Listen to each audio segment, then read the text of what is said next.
A warm welcome to the History Show here on Uxbridge FM, and it's a warm welcome back to Ken Pearce, Chairman of the Uxbridge Local History Society.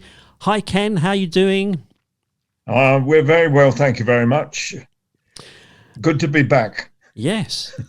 Now, our first talk today is about Uxbridge FC. Yes. The story of football begins in medieval times when it consisted of a wild kickabout with any suitable object.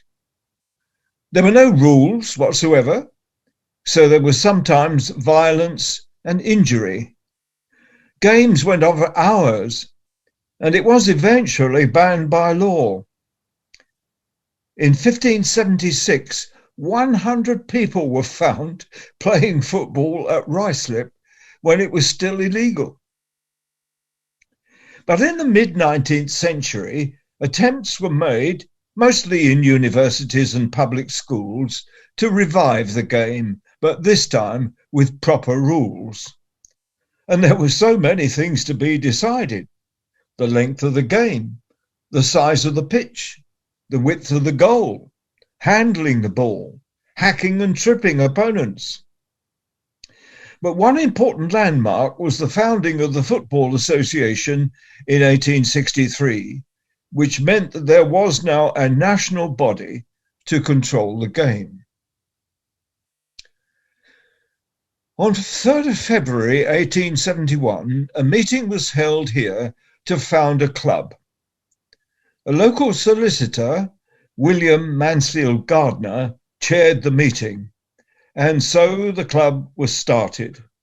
And Uxbridge Football Club is therefore 150 years old this week, making it one of the oldest clubs in the south of England. Surely congratulations are due on this notable anniversary. Mr. Gardner himself was an enthusiast for the game and was immediately elected president of the club. And in the following year, he drafted an offside rule and sent it to the Football Association. And it's thanks to his care, too, that the original minute book of the club can be found in the archives at Uxbridge Central Library. At the inaugural meeting, R.T. Smith was elected captain, and H. Heron was second captain in case of need. Isn't that lovely? Not vice captain, second captain in case of need. The uniform, as they called it, I suppose we would say strip today, was, and I quote, a white jersey with a light blue Maltese cross and a light blue velvet skull cap with silver tassel.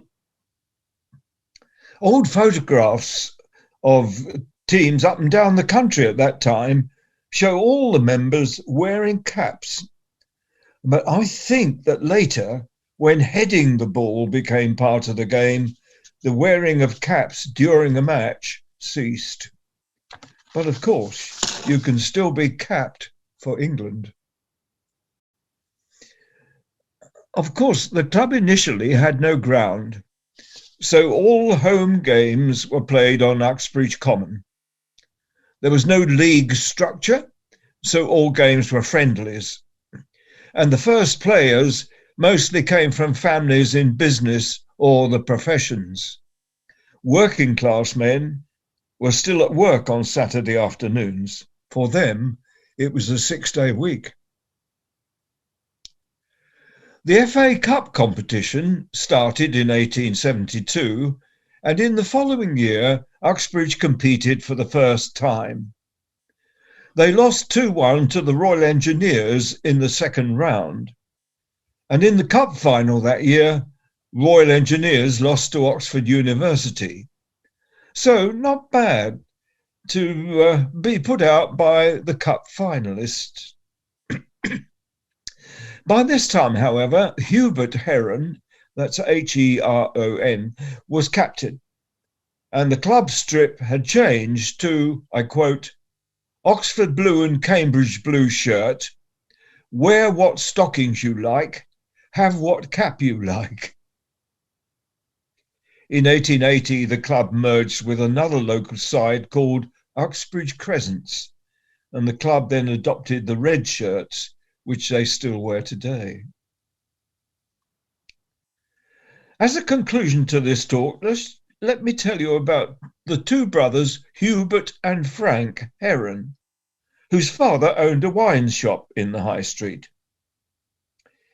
In March 1873, Hubert Heron, captain of Uxbridge, was chosen to play at the Oval for England against Scotland in only the second international between those two countries. The result was England 4, Scotland 2.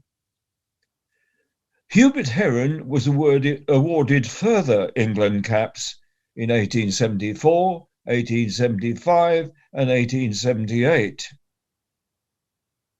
But by 1875, Hubert had been persuaded to move to the London club, the Wanderers, and in the following year he was joined there by his brother Frank. Is this the beginning of the transfer system? The Wanderers had by this time settled down, and they were playing their home games at the Oval. Now here comes a significant record. In March 1876, the Heron brothers created a record which has never been equalled. They both played for England against Scotland, and they both played for Wanderers when they won the FA Cup. And they are still today the only two brothers to have appeared together in an international side and an FA Cup winning side. And all this happened in a single month. Quite a remarkable record. Thanks, Ken. And even now, I'm still not quite sure of the offside rule. I don't. Well, it's still disputed, isn't it? Really, the arguments go on. Exactly. Yes. Yes. Stay tuned. We've got more to come.